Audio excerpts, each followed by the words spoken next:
We have a solid base line, so I need to soften that line out before I actually put the extensions in.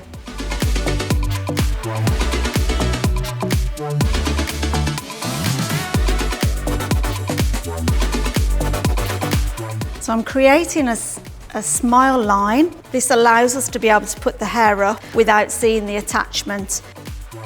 Take the centre line and then we will place one weft on each side of that line.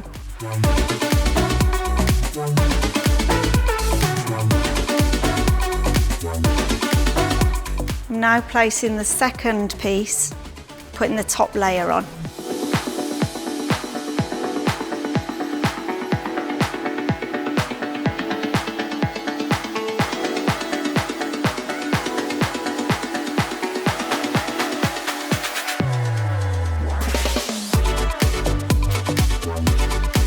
I'm now going to do what we call a blend cut.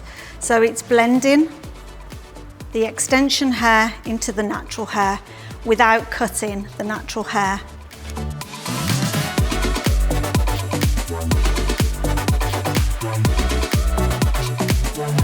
Extensions are now ready to go on set to be styled.